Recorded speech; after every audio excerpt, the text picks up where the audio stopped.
So I've been out here 13 days, 14 maybe, and I've really enjoyed the week that I spent with, was it 8 days or so, 9 days with Mr. Robert Allgood. It was amazing. Really enjoyed our time. We had great conversations.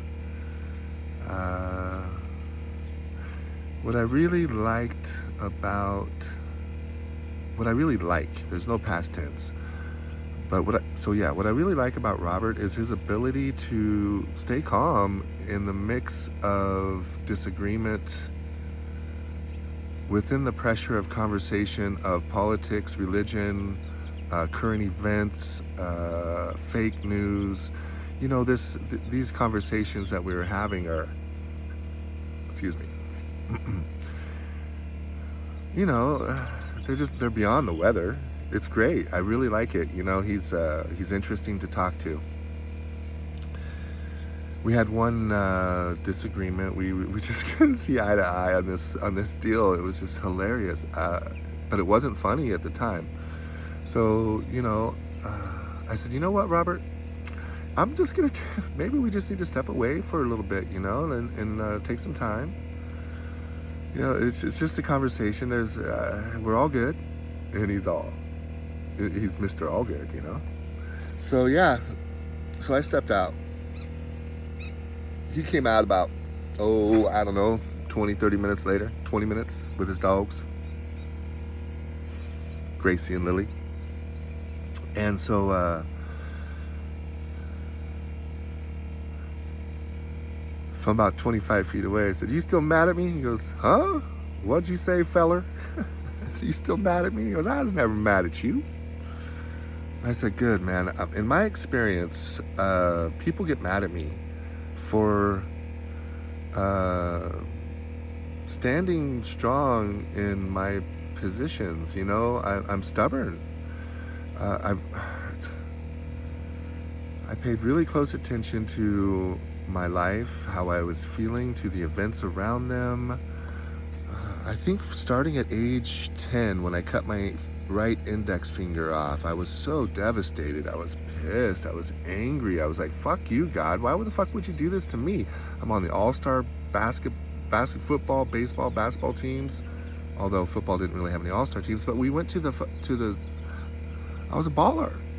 And you're gonna cut my fucking finger off while I'm riding my, just because I'm having fun riding my bike, and I'm ignorant at 10 years old, and I really don't know how things work, and I stick my finger on the chain and then pedal it, and it goes through the sprocket and it just rips it right off, and there I am. I'm pissed.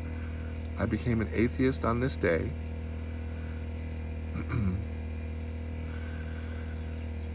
And from 10 to 18, I was I'm explaining why I'm stubborn.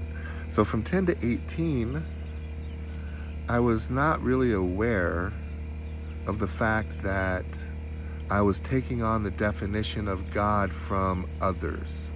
I wasn't aware that I had redefined religion as God. And the thing is that religion is control, God is freedom. So they're kind of like polar opposites. So I was very confused from 10 to 18, very.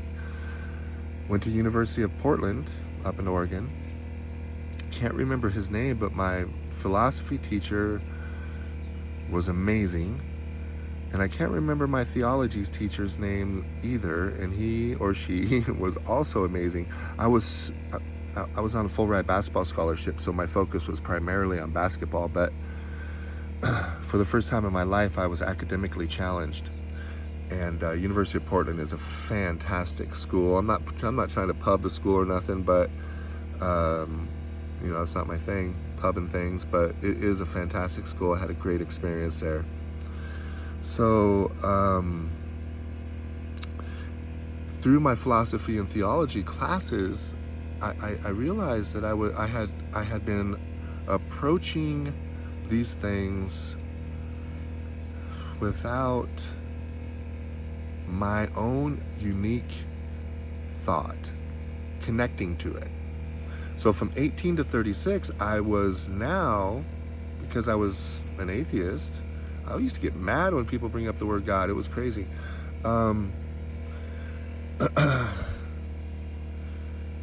I was on a mission to disprove God. One day, I don't know, I can't remember exactly when it was, maybe I was 34, 35, 34. I was like, God damn it, just give me some proof. I'm screaming at myself in the mirror saying, give me some proof. And it hit me, I was like, wait a minute, can I just create a human being in my hand? A planet, a seed. Of course I can produce a seed, my sperm, of course, but who created the sperm?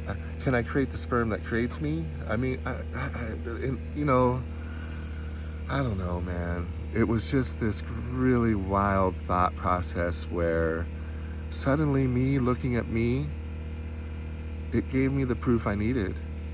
And the funny thing is, upon this recall of memory with this video now, I can remember seeing my demon before seeing my creator self. And it scared the fuck out of me when I saw my demon self in my mirror. It was interesting. I can't really quite describe it. I was sober.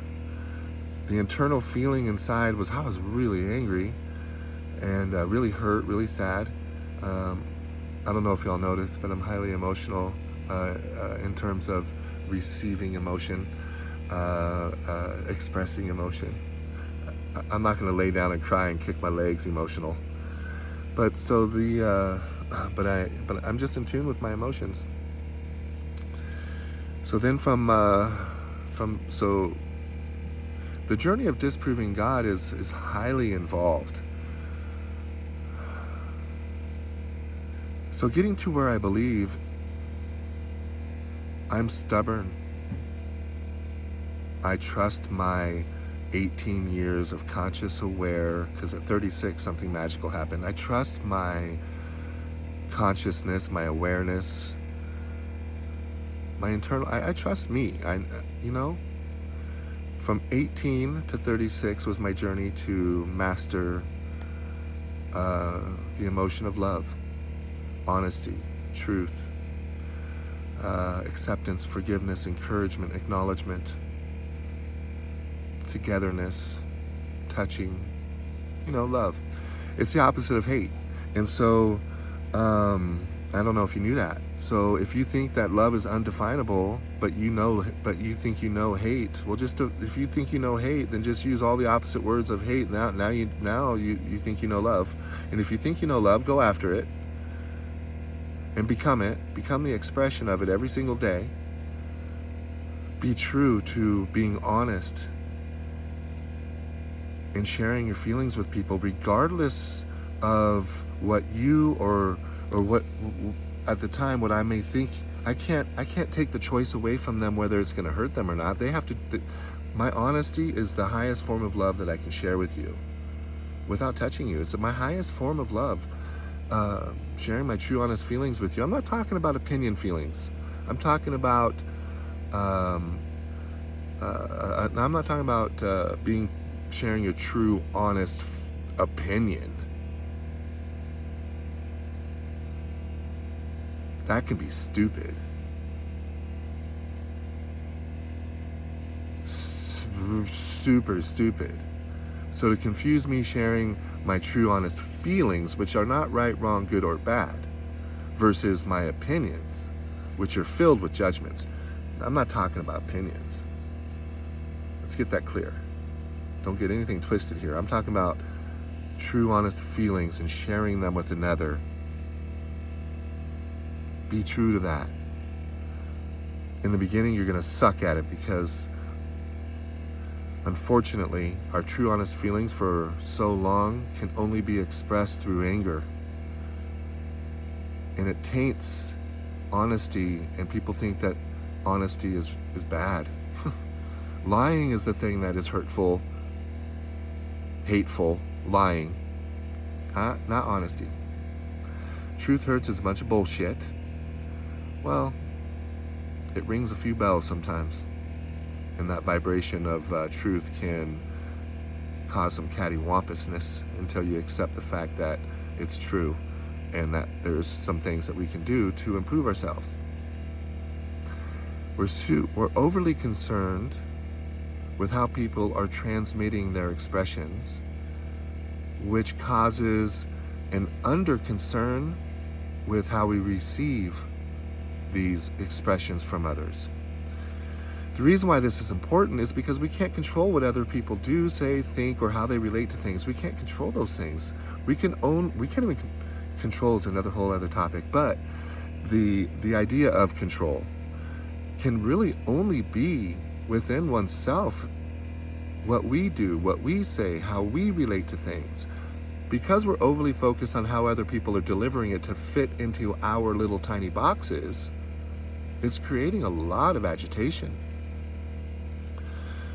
I hear people saying we can't control others, but they're constantly telling other people to deliver what they're saying in a nicer way. Do you have to be so mean? Oh my God. And usually when they're saying that, it's when they're being honest with their feelings. This is a total disconnect. We need to check this out. So I'm stubborn. And so people get mad at me, but Mr. Robert Allgood does not. He accepts me. All of me. Of course, I accept everyone. I really do. I just don't enjoy being around a whole lot of people. I accept them and love them. I just don't like that many people because they're so judgmental. But Mr. Robert Allgood is not. Mr. Kyle Gorski does not judge me. Aaron Davis, you do not judge me. You're the man. Zane August Paris, my daughter. Bonham Jasper Paris, you. I love you too. You do not judge me. I love you. I may not be making sense to you sometimes, but you accept me, and I love you. So, another thing that I've been working on is a song called Second Chance. And I'm almost done with it. Can't wait to share it with you. All right, peace.